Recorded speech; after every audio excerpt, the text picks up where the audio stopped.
Hey everybody, this is Sophia Florence, one of the hosts of the Crumbling podcast, and I'm here to tell you that we have new tiers on Patreon. And I know what you're thinking. Do I want to pay more for this podcast? Hell yeah, because you're going to get some cool shit with it.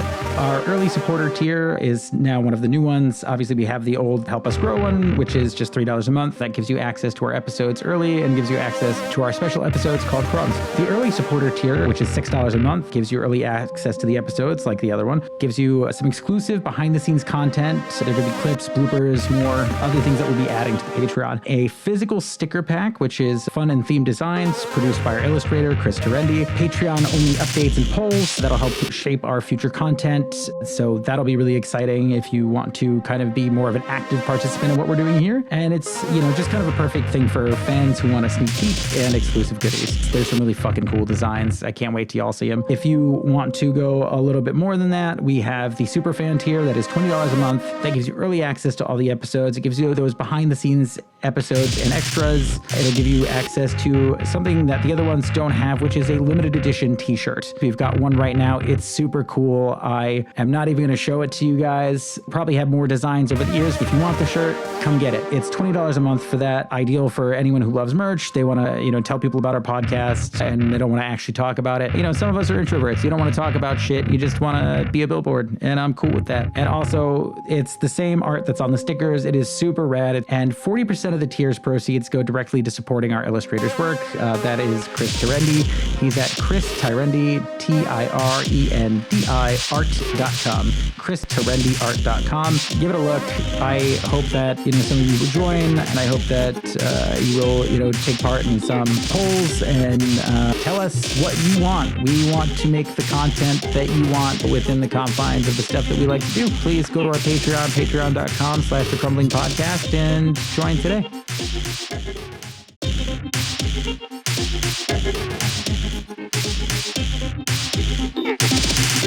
Welcome to The Crumbling Podcast. It's a podcast about podcasting. No, I'm just kidding. That would be the worst. It is a podcast about disinformation and how our sense of reality is crumbling. I am your host, Sophia Florence, and I'm here with my co-host. Oh, sorry. Hello.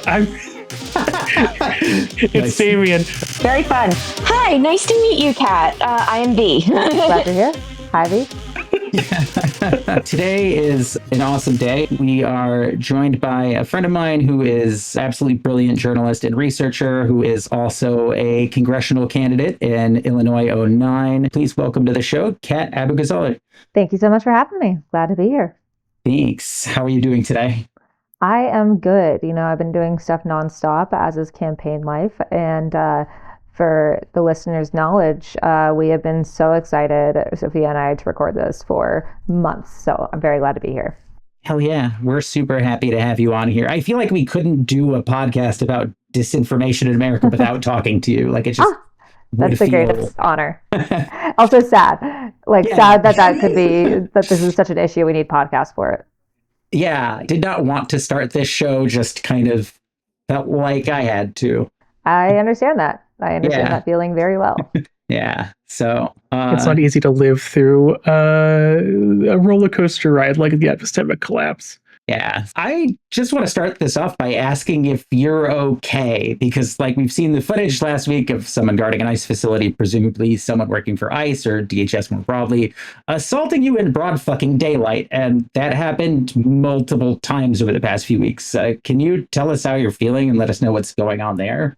Yeah, I'm feeling fine. I have bruises on my ass. My mom and I actually went to King Spa, which anyone in the Chicago area highly recommend.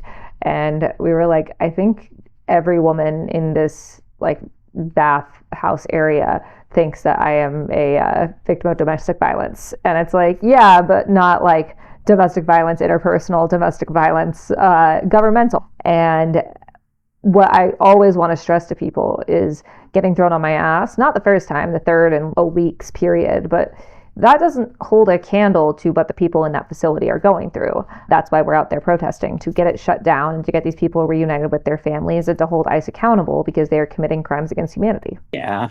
Jesus. It's cool that we live in a time where the secret police is just there. Yeah. It's also kind of crazy how brazen they are, how public they are about doing the things that they do. Well, that's what I keep saying is like, if this is what they're willing to do to a congressional camera when they're surrounded by press, when there are cameras everywhere, what are they willing to do behind those boarded up windows? Yeah. Yeah, I feel like we're living in I don't know if anyone's going to get this reference, but there's this movie Salo, which is banned basically everywhere. And it's about the Salo republics. It's about fascism in Italy. And it is, I don't know how to describe this. It is a movie about fucked up kinds of torture for people. And I feel like that's kind of just where we're at in history. And it's dark as shit. Yeah, it's rough. One sec. I'm getting an update about my cat. Oh, how is Heater?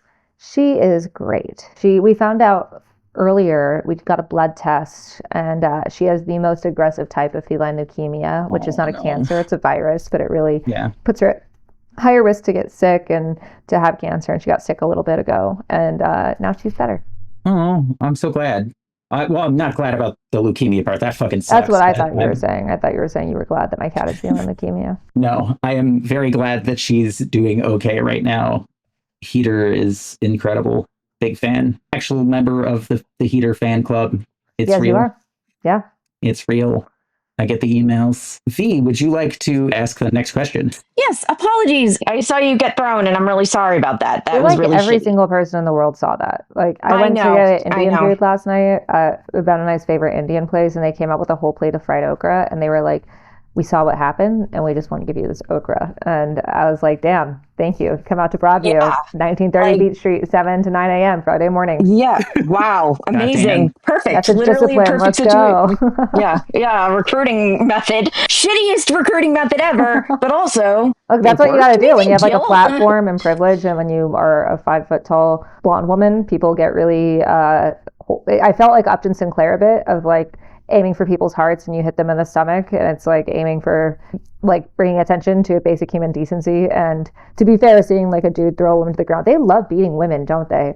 We really see so many videos. I feel like every video of ICE I see just attacking people randomly is an unarmed woman. Yep. I'm sure a lot of them come from the same crop of people who get recruited for cops, and cops also have a really high degree of domestic violence. Oh, yes. Delightful. I've wanted to know this for a long time. Tell us about how your career started, especially Time and Media Matters and working for Zatio and Mother Jones, and what made you decide to run for Congress. Yeah, just all of the backstory questions. So I grew up Republican, and when I was about 15, we moved to Tucson, Arizona, which is much less segregated by income than Dallas is. And I was always a very intellectual, nose in a book kind of know-it-all kid. And when confronted with new information, i.e. that I had friends that were much smarter and more talented than I was, who couldn't go to college because even with a full ride, they couldn't afford books or they had to help take care of their family, I was like, oh, this is new information. Maybe Ronald Reagan wasn't right about everything. And it was my first exposure to the idea that exposure is the best way to fight bigotry. I mean, the best way to fight transphobia is meeting a trans person. The best way to fight any type of racism is meeting whatever person you're scared of. I have people be like, I didn't know Palestinians could be like you. And it's yeah, we can also dye our hair blonde, and we do have blue eyes sometimes. But that was right around when Trump came on the scene, and my family, we did not fuck with him at all. And it really sped along the process of being oh, what we are doing, what this party that I have decided is my party, it doesn't align with my values at all.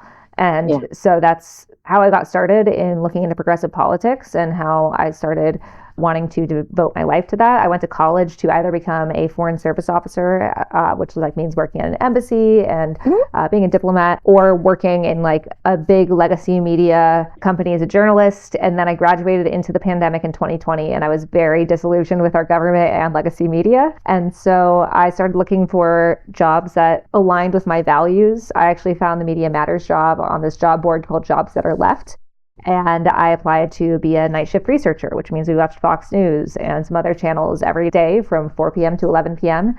For the 2020 election, I was mainly covering Hannity, both his radio show and his TV show, which means 4 hours of Sean Hannity a day. And the thing about Sean Hannity is he has never completed a sentence. He just keeps saying words, and there are so many M dashes in a transcript. Try transcribing Sean Hannity. I have done it hundreds of times. It is a nightmare. And so I got switched to Tucker Carlson, which was more up my alley. I actually, when I started the job, the two big things that stood out for me as a candidate to who would eventually be my boss, Andrew Lawrence, was my background in stand-up. I used to have like a whole bit, like I would go talk about The Five on Fox News and would watch it and get material from there. And then also my work as a bartender and how that allows you to work in a high stress environment. And so we started just clowning on Fox News. A lot of Media Matters employees do this on their personal accounts where we just like post clips that we see. And it became something that I was good at. And then eventually I realized that people get more of their information from video than reading text. I am not one of those people. A lot of people will ask like, who do I follow on TikTok? I post and then I leave. Like people have described my algorithm as NPC algorithm. I will look up transcripts of videos like on YouTube, like go to the description, find a transcript to read it instead. But that is not how a lot of information gets consumed now. So I started making video explainers in my spare time about what I was seeing during my work hours, and they kind of took off. And so I started making these explainers and continuing my work. And then in May 2024, I got laid off because Elon Musk had sued Media Matters for accurate reporting. And they said, we're going to have to lay off a dozen people. And I had built up this platform. I knew I could get a job easier than a lot of my coworkers. So I was like, if it's someone on my team, make it me. And, being a Palestinian person in June 2024 and like being very outspoken about it, it's kind of scary to worry about like getting jobs. But Mehdi Hasan just started Zateo News. David Corn at Mother Jones reached out. And so I started contributing at both of those places and doing my own reporting. And I did not plan to run for Congress. We moved to Chicago, Ben and I, because he took over The Onion. And I was so excited to move here. This is like where my dad and my grandfather immigrated, like where my parents got engaged. It's always been a huge part of my life. Aww. And it's somewhere, I know it's cute. It's somewhere that a lot of the right hates because it stands up for what it believes. It's the center of the American labor movement. ICE hates it literally because we know our rights. That's a quote from Tom Homan. And when Trump won, I woke up and I was like, yeah, maybe I'll run for something. And I was like, no, that's insane. Someone's going to do something. And I don't want to be a politician. And then no one did anything. And I just got so sick over the years. I'm sure y'all felt the same way, but especially like in the disinformation space. Oh, yeah. We've all been used as a dry run. All of us here and all of my colleagues, all of our colleagues have been used as a dry run for what the right is doing to the federal government. And like we told them about January 6th before it happened. We told them about the big lie, about COVID misinformation, about CRT and DEI and where that was going to lead. And they just didn't listen. And I got sick of waiting around for someone to do something. And I was like, I would like to see a candidate that represents me. And I don't see that right now. I don't see that in our levels of government. I don't see effective communicators. I don't see people that are willing to, that have a literacy in the far right, which I think is necessary for at least some of our leaders to have. And people that are also doing things creatively and not just doing the same old in politics. So I said, fuck it, I'll do it. Yep. Totally makes 100% sense. It's like the Zillennial project. Yeah. I feel like we are about to take on is how many people that we can try to prop up like things and make things better. Right. Like it's so. Yeah. No one's going to save us. We are what we've got. Like every single person you admire is just a person. Yep. That's it. They're just people that decided one day, like, no, it's enough. I'm going to do something. Right. And whether that's running for Congress, eventually you have to come to that decision that no one's going to save you. We don't have a Superman. You are your own superhero. Go be it. Go do it. Get it done. Yeah.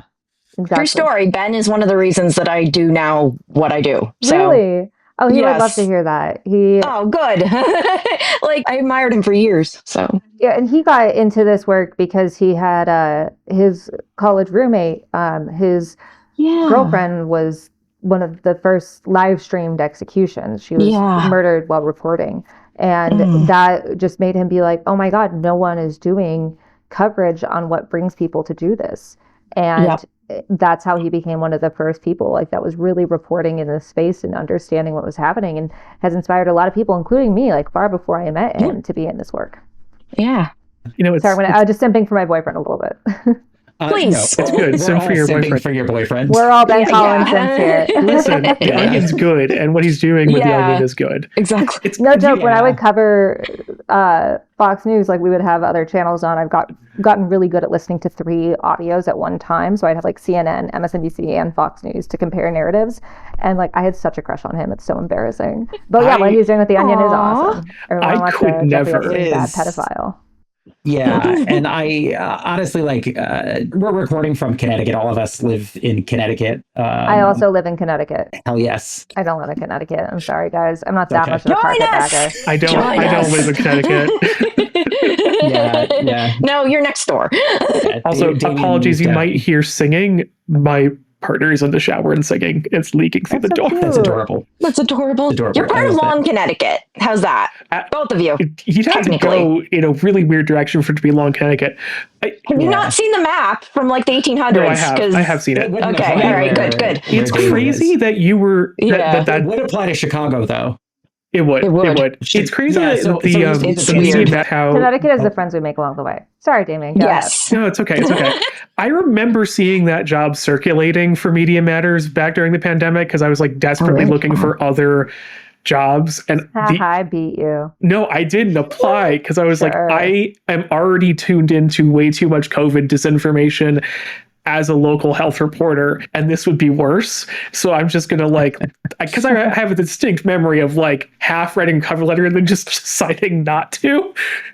So Well, I mean, part of what I love more about power Media to you. Matters is like, especially our team specifically, like it's informed so much of my leadership style because like the biggest priority when looking at candidates was like, oh, will this person still be here? I had a lot of people ask me like, oh, could you like put in a good word for me? And I was like, no, because you're going to quit within 6 months. Like, I love you. I think you're a great person. This is not a job that you are going to like, and we just can't afford to have that much turnover because you have to like build this library in your mind. And so like all of us are sick in the exact same way. Everyone's a little bit of a masochist here.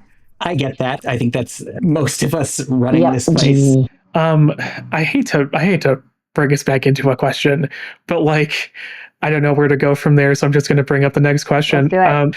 So you've been called an influencer before, and I think Sorry, Damien, I think you need to say influencer. Influencer. I can't maintain TikTok voice for more than like a word or two. It's just kind of like What's up, YouTube? it's a register I can't hit. Tell us about the label of influencer. So we're not like super sure about how accurate a portrayal of your work the term influencer is, even though we don't consider it like a dirty word. We see it as like a part of the new media ecosystem.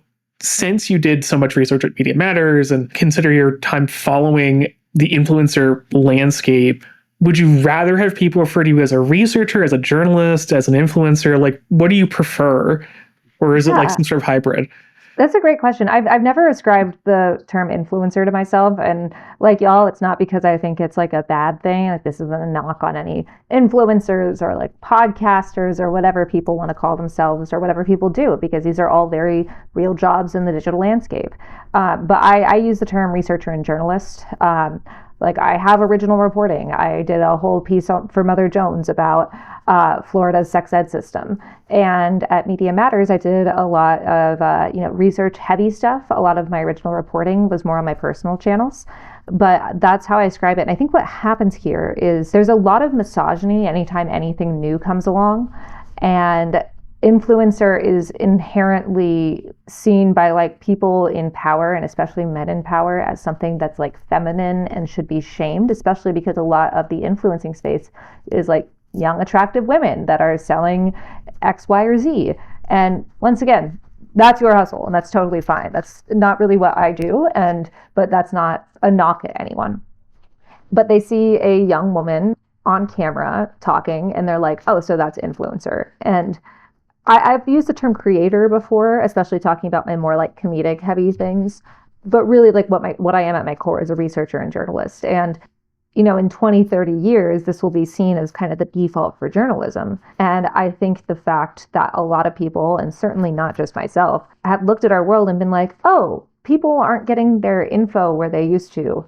Let's try to reach as many as possible. I don't think that's a bad thing. And I think it's more reflective of where a lot of our leaders, why they don't connect with people, because they're unwilling to go where others are. And as I said before, like I am not one of the people that gets my information from video. I just think it takes too long. Like I would much rather read. But like my mom's on TikTok. My dad watches YouTube. These aren't just young people things anymore. And there's also this inherent impulse in some men where they'll be like, well, you're just trying to look hot for the camera or whatever. And I'm like, I encourage you to watch my videos and be like, oh, this is something that someone that wants to look hot is talking about. Like going into like some really demented shit. I did a very long video just about the Charlottesville hoax. That's an scare quotes for anyone listening. That went through the entire press conference, didn't make any cuts, just provided context, went through all of that. That's like not really the sexiest thing I could do. No, if you were trying to be sexy, you could like badly make food on a marble countertop with your bare hands. Exactly. Oh my exactly. God. Is that what people do? Yes. There's an We entire... cannot talk about rage bait with food. We cannot. No, right, but yeah. We'll go down a it's a subgenre. So awful. it's not good. Oh, poor Sophia. This is, But it's like this is what I would watch in exposure therapy. yeah. no, but it's like the same thing with like the ICE protests. I had some people be like, oh, you're just doing it for attention. And it's like, guys, I promise you there are better ways to get attention than being assaulted by ICE repeatedly. Like that video was just one of multiple times ICE has done that to me. They love throwing me. Like I specifically get thrown, but also to other protesters, pushing, shoving, hitting. We saw them try to choke someone out at Broadview later that day that video came out. There are a lot more fun ways to like get attention if that's what any of us really wanted than driving an hour out to Broadview, Illinois to go stand outside a nondescript building and get beaten up by ICE officers. Yeah, that's sort of the reason we asked this. I remember seeing this, like when you first started running, people would be like, oh, the influencer. And I'm like, I don't know, man. Like, I feel like that word comes off very diminutive. Like it's like, oh, here's just There's like some people that use it in like a very like Derogatory. yeah, like some people use it in a derogatory way, but there are some Derogatory. that just like use it like, oh, you're the influencer candidate. And I'm like, Yeah. usually my response is like, that's a way to describe researcher and journalist. But like I try not to get too hung up on it because like the people that want to be dicks about it, like they're not going to vote for me. They don't care. So yeah. I'm not going to waste my time.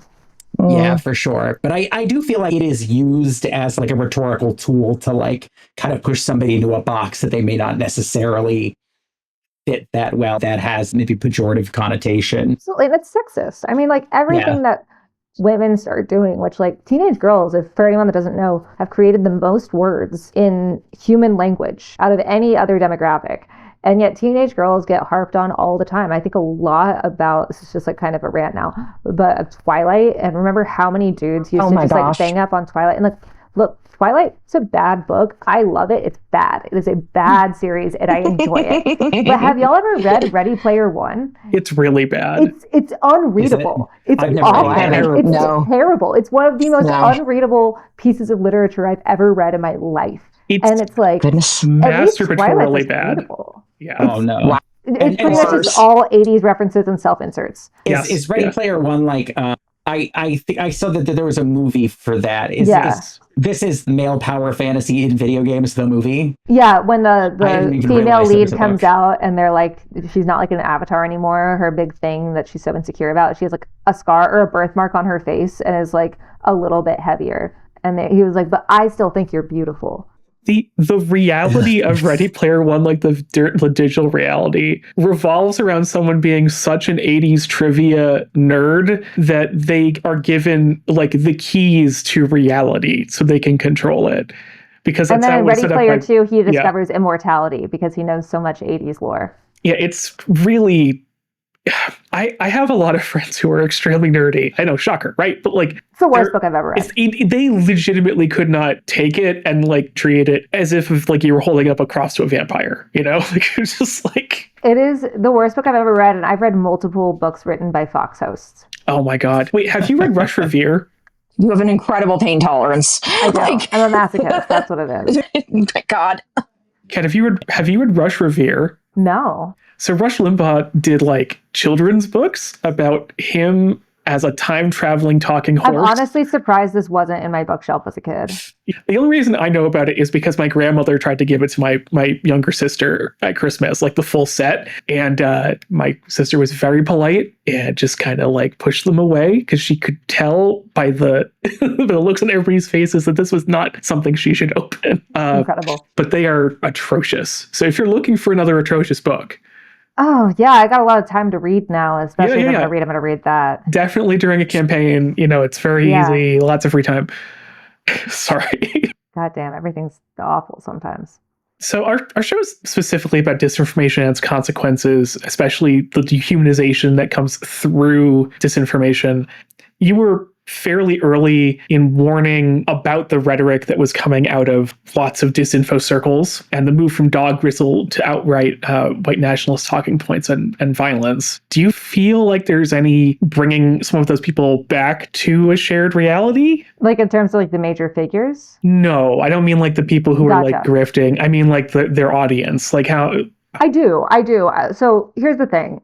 I remember the night Tucker Carlson said like replacement, as in the great replacement theory, like very explicitly the first time he said it on Fox, and it was like a 5-alarm fire. We were like, oh, this is a big fucking deal, because what gets said on Tucker's show means like that is the baseline for the Republican Party now. And now we hear about the great replacement all the time from our leaders. I think there are always people that will be shitty and bigoted and awful no matter what. But I think there are far more people that are ignorant. And like the thing about ignorance is the effects are unbelievably negative, but ignorance itself is completely value neutral.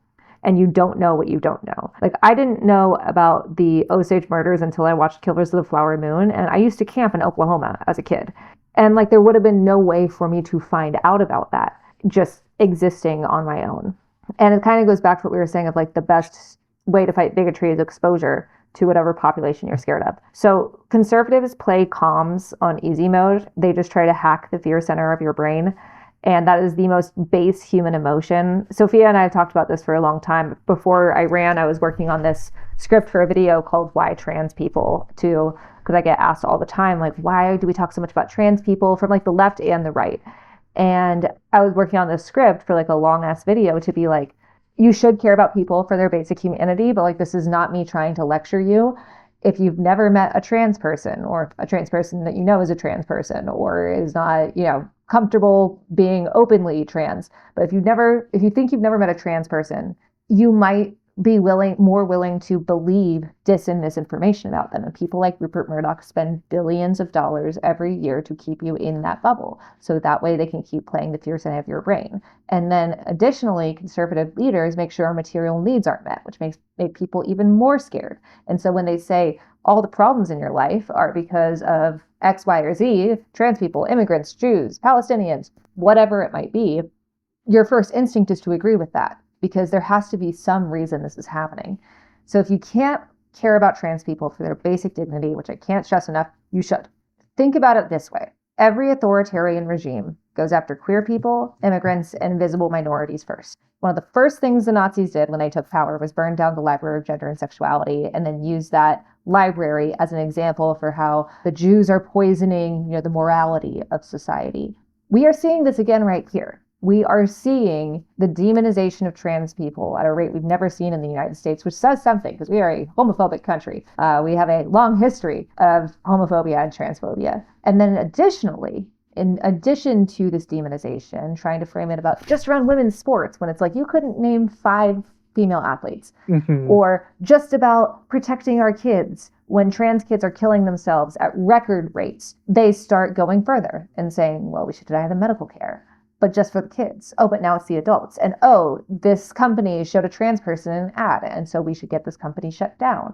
And then on top of that, you have Elon Musk's Mecha Hitler, which is what Grok described itself as, talking about how the Jews control all of our media and are trying to use it to make your kid gay or trans. It's just a repeat. And we've seen this in every authoritarian regime, is attacks on queer people, and it never stops with queer people. So if you can't care about people for their basic dignity because you're scared, because you're uncomfortable, whatever it is, know that you will be next. And then maybe when you're standing up for your own rights by standing up for other people, you'll meet some of those people and realize, oh, I was wrong. And then you can care about them for their basic dignity. And I think there's a lot of people on the table right now because their material needs aren't being met. And this administration is playing fascism. They're doing a fascism speed run. The reason that fascism is antithetical to the human condition is because fear can only outweigh anger and pain for so long. And eventually, at the rate this administration is going, the scales are going to tip. And that's why I think it's really important for Democrats and anyone opposed to this administration to be using their resources to meet people's material needs. Open food banks, say no strings attached. You can't afford food, you can go here. You lost your job, you don't have health insurance, we're funding your local clinic. Like, we are here for you. No strings attached. because I guarantee you, as someone who grew up conservative, actions speak louder than words. And when they're at the polling place, they will remember who was there for you. If you can't do it because people just deserve to eat or deserve healthcare. Yeah.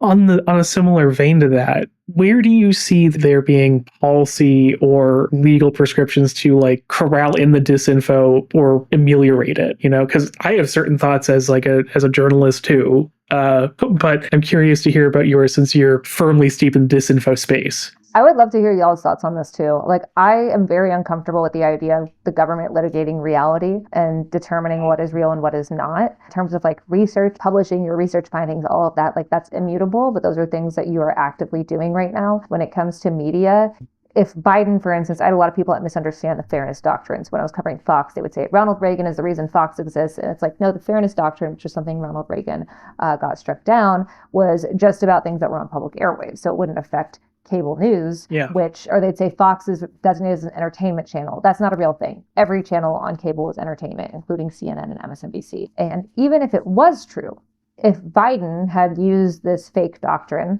to take action against Fox, what would Trump be able to do now? I mean, we already saw what he's willing to do with Jimmy Kimmel. We already see what he's willing to do in so many other spaces. You're giving future bad actors weapons to use against the future population. And like, it's not perfect.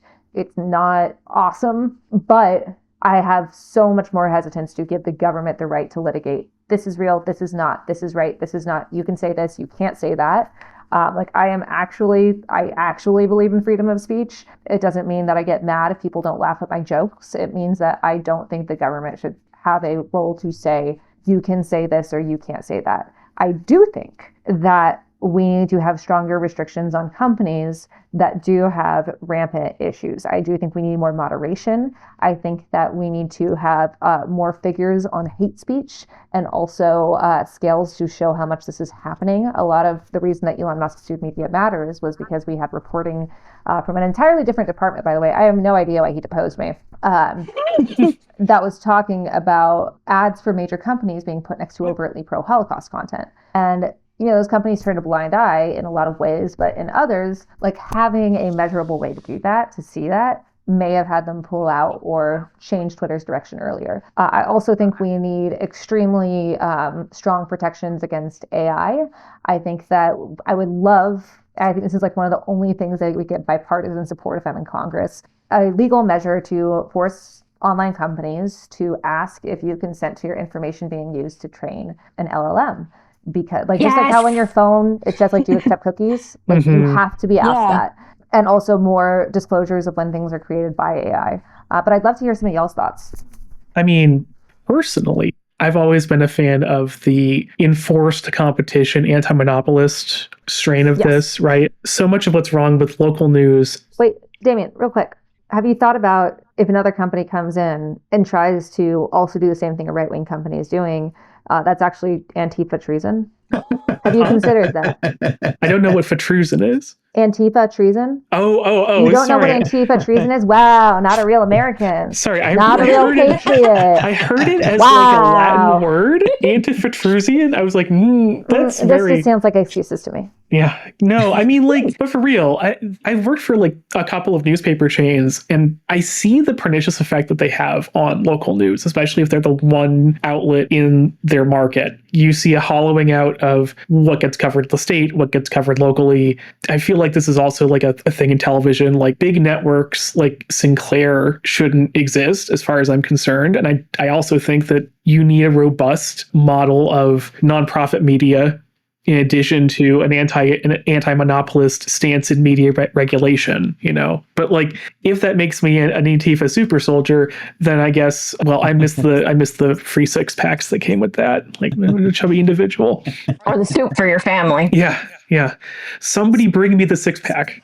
Yeah, I'm definitely of the same mind on this, where obviously pro free speech, it's hard not to be. And like, we're seeing what's happening right now when the government tries cracking down on speech, right? They go after people that are innocuous. And I think that's more because our country is run by idiots. But, like being a scientist as my day job, one of the big things that I noticed was that like a lot of companies that were making like COVID treatments, vaccines, whatever, back in peak COVID era, those companies did nothing when people were like, oh, your vaccines are killing people. And it's like, well, that's actionable. Like that is clearly defamation. Like you can sue over that, and you probably should. So that way, like I think like the only people that played that card that were smart at that point were, it was Dominion. Yeah. Yeah, and that's what was the final nail in Tucker's coffin. Like, I think there was a lot of other nails there over the years, but like that discovery, we all knew it was true. Like, I remember watching like Outfoxed when that first came out, but that's a documentary from when I was a fucking teenager and I'm turning 38. So like this is, we're talking a long fucking time ago. It was damning how casually they talked about knowingly spreading disinformation. And I feel like at some point, companies like Pfizer, like Moderna, like should have said, okay, we're going to take legal action. You can't say that our vaccine kills people, and we need to set the record straight on this, even if you're just going not even for any monetary thing, but just go for like a, you know, a public statement. Just say, hey, like you have to state in public that you knew you were fucking lying. Also, this is kind of a tangent here, but Sophia and I both have narcolepsy. And Me too. oh my God. Yep. All right. Hell yeah. I think it's Narcolepsy so gang. wild hearing. I had like someone come into the office being like, you know, I just want to get your thoughts on like everything that's happened. And I was like, I don't know what that means. And he was like, you know, COVID, masks, vaccines. And I was like, oh boy. And so he was just very much like an RFK Jr. fan. And he kept talking about vaccine injury. And I was like, I have like one of, I think the only like illness that has been proven in some cases to be caused by vaccine injury. There's like a whole case in the UK with this. So for those who don't know, I didn't know. For some people that develop narcolepsy, it's an autoimmune response. It's like a pediatric autoimmune response. I don't know how y'all got your narcolepsy, but that's probably how I got mine from the flu when I was 11. And there was like a year with like a flu shot where there was a huge spike in pediatric autoimmune responses for narcolepsy. And that's like one of the only documented cases of like vaccine injury likely causing this thing. And despite that, I don't know a single narcoleptic that is not unbelievably frustrated at people trying to pretend that like vaccine injury is this thing. Like, get your fucking kid vaccinated. I'll get my kids vaccinated. I get my fucking flu shot. Morons. Sorry. Yeah, no, it's please. This is the right space for that. Yeah, Exactly. I've never been in a room where narcoleptics outnumber non-narcoleptics. This is awesome. Yeah, it's wild, isn't it? I haven't found This is it. my first time. Oh, okay. Hey, sleep disorder gang. Yes. Opposite spectrum of sleep disorder. Technically. Yeah, I didn't know I was narcoleptic until I was older. And like the funny thing was like, I found out because I was falling asleep while I was driving, which, you know, not great. But yeah, I like when I was a kid, I just thought I was an inordinately sleepy child. Like, well, teenagers are so sleepy. So like that's. Yeah, I would fall asleep during class. Or no? Oh, me. Me. Oh, cool. I have type 2. Sorry, this is a narcolepsy podcast now. Yes. Yes. Fuck yeah. We can't do any ASMR, though, on the narcolepsy podcast. That's just mean. No talking softly. We have to keep their attention. Our producer says, don't sleep on this show. All right. There's a lot of younger people and progressives running for office, including yourself, you know, as Democrats. They're engaging in primaries, which is awesome. Big fan. But there's more to the party than the candidates themselves. And there's, you know, this whole like infrastructure of the party. There's the committee levels where you've got the local, state, national committees who really wield a lot of power relating to how primaries go. And I feel like most voters don't know that. And so when like somebody like an AOC gets elected, somebody like yourself gets elected, you end up in this situation where you don't get to change as much as you'd like to. Your ability to pass your goals depends on who else is there with you. But like, do you feel like it's also worth having people a bit more left of center run for those kinds of positions where they're running for local, state, national committees? Getting into the national one is not something that like your average person can run for, but like your local and state Democratic committees, it is not that hard to get involved. Oh my God, absolutely. And like some people say, you know, well, I don't like the two-party system. Totally get that. I think I would love to see a future with like a lot of cross endorsements, like what Working Families Party does. I think that our legislature should be a bunch of Venn diagrams where there's some overlap and all that type of stuff. I don't think we're going to get out of this with just like a secret third party that's going to fix everything. I think having that diversity is great. But I cannot stress enough that people should get involved in their local politics, whether that's in a local political party that has, there are a lot of things you can do in your local political party to help candidates you like and push for a better future. Also going to run for something.net. If you want to run for a local office, local or state, you can do that. And I can't recommend that enough. Frankly, like going straight to running for Congress is a little bit like a lot. But the reason I'm doing that is because of my background in disinformation, fighting the right. And Illinois does a lot of stuff right at the state and local level. And when they don't, they try to do it right. I love living in this state for that reason. My problem is with the people at the top that are hurting all of us, making the federal issues hurt so much at the local level in a way I've never seen before. So get involved in local politics, get to know who your representatives are, and not just your ones in the Capitol, get to know them at the state Capitol. And, in Chicago, we have like 1 million wards, and there are like so many different political organizations and people you can talk to.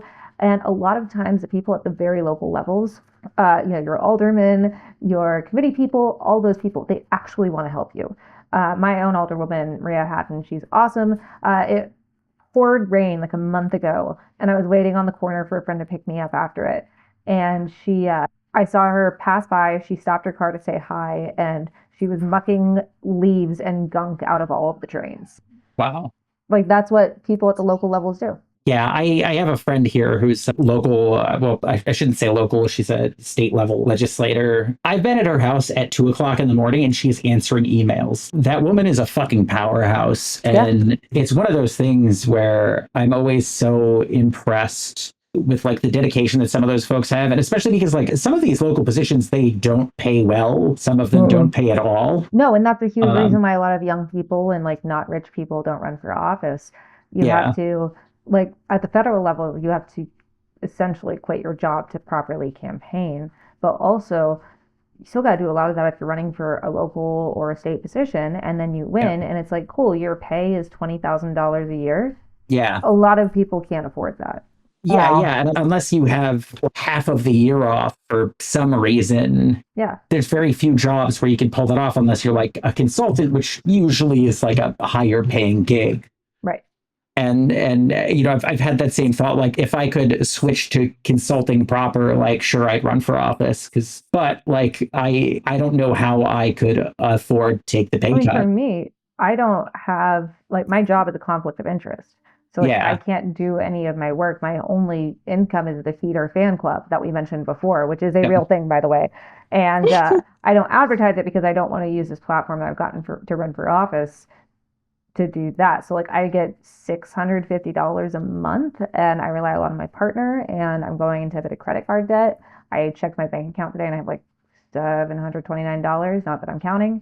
And it's just harder to run for office if you're not already rich. Yeah. Speaking of federal politics, oh God, depressing subject. So the budgets that have been proposed for 2026, they're great, right? They're a trolley problem. They are the trolley problem, where you've got like these 3 tracks, like one where you have to weigh out voting for a budget that will keep the government funded at current levels, but don't use that leverage for anything else. You're like the other one is to pass something that's a bit longer term, but you basically allow whatever terms the Republicans want at this point, because there's not enough people in the legislature that are against murdering the homeless to make them stop doing horrifying things. And for like the big beautiful bill, big air quotes. I know you can't see them, people who are listening to this, but that was a horrific shit. I mean, you had a 300+% increase to immigrant detention center funding, cuts to SNAP and Medicaid, which will start going through very quickly, healthcare subsidies that are set to sunset at the end of the year, and they didn't decide to renew those. And that's costs going up by thousands of dollars per year for some people, and for some people it's thousands of dollars per month that their healthcare costs are going to go up. Like it's fucking absurd.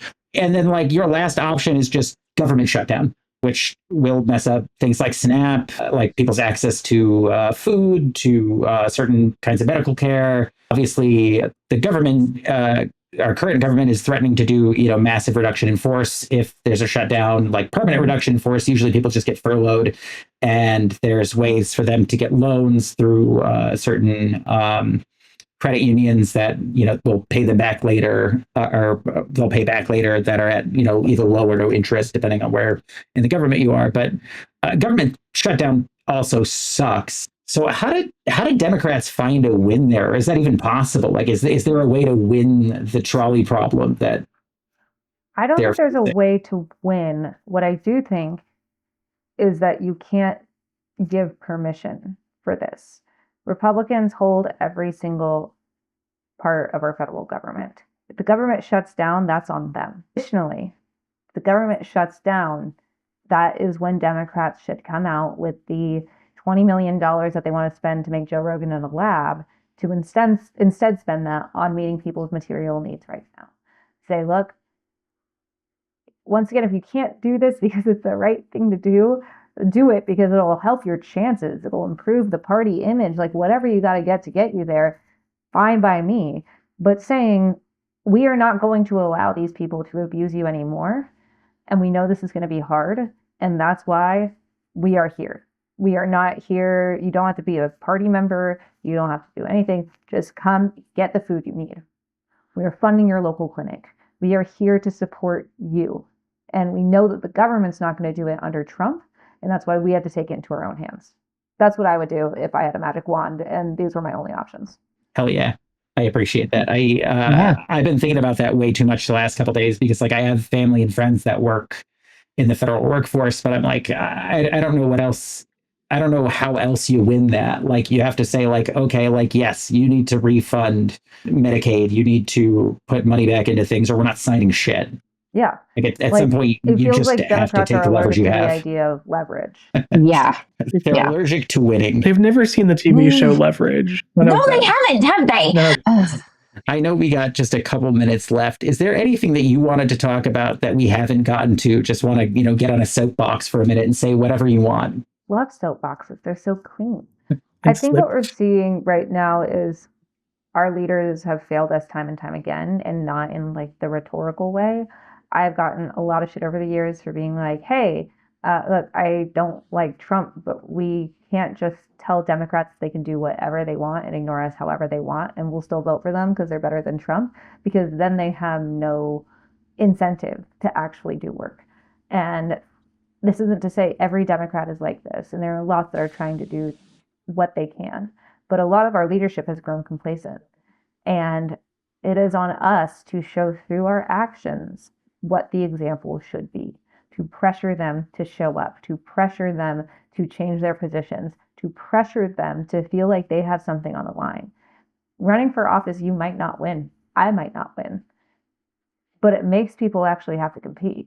It makes people have to actually show that you're the best candidate. I keep saying, like when I set up the campaign infrastructure for my campaign, I had people hang up the phone when I said that there was an incumbent. I wasn't even sure if she was going to run, because you could be blacklisted from working in the Democratic Party ever again if you help a challenger candidate. If you are the best candidate, you should not be worried about competition. You should welcome it. And what I would really love to see, we're doing this with my campaign, is, like I just mentioned, using your resources to materially improve people's lives, because that is its own form of voter outreach. We did a backpack drive the other week where we gave out over 300 backpacks, donated 200 of them, gave out 300 haircuts, 500 meals, and registered those kids' parents to vote. And down the street, we had people getting petition signatures. That is dual purpose. And people remember who was there to provide a backpack the day before school started. But it's also the right thing to do. For our kickoff event, we didn't charge $500 a plate. We asked people to bring pads and tampons, which we donated to Chicago's Period Collective. It made it more accessible, so more people came. And everyone feels helpless right now, so they actually wanted to bring something. A lot of people brought more than 1 or 2 boxes of pads or tampons. And we got to do a good thing and help a local organization. We do these park and beach cleanups where people show up because they're like, I don't want to be doom scrolling right now. And I feel so helpless, and fascism wants you to feel helpless because then you won't do anything about it. It's a lot harder to stop it later than it is right now. which is why it's just so important to show up and to tell your leaders to show up, and not just tell them, make them look bad by not showing up. Make them feel like they have to be there. Make them feel like they have to listen to you. That's my soapbox. And if anyone wants to support our campaign, you can donate or learn more at catforillinois.com, cat with a K. And if you want to join our community where Sophia is also in there, you can help volunteer remotely or locally at discord.gg/catforillinois. I am in there, but if you shitpost in there, I'll ban you. Post like the feds are watching, because they are. Good. Yes. I mean, good on the banning, not the feds. Yes. Just to be totally Post clear. like the feds watch you. Yeah, literally. They might be. I have a wild story about that. I'll share with you another time. But thank you so much for coming on and thank you for spending. having me. Seriously, I was so excited. And I'm you're so the best glad. help, and it was great to meet you, V and Damien. Seriously. Yes, nice to meet you. Wonderful. Hell yeah. And have a good night, and tell your mom I said happy birthday. Yeah. Wish me luck tomorrow at Broadview. Yeah, of course. Please be safe. I don't know, wear a helmet. I feel like I should send you some like knee pads and shit. They just love throwing me. What if we get you a bubble? Like a hamster bubble? Yes. Yeah. But like they make like padded ones that are like I always joke that I stick have so yourself many in them allergies. or I something? am like Bubble Boy. I was thinking like those like Rock Lee from Naruto, like leg weight things. Just make yourself Oh my God. extremely heavy. It's just too cool because I can't move anywhere. Well, no. you can always like also wear rollerblades and have someone push you slowly to wherever you're going. Ooh. Yeah, that's a really good point. Yeah. They're all great points. These are the perfect ideas. I'm an expert transit. It's perfect. All right. Thank you so much. Yes, thank you. Have a good rest of your night. Yeah, y'all too. So much. See you later. Bye.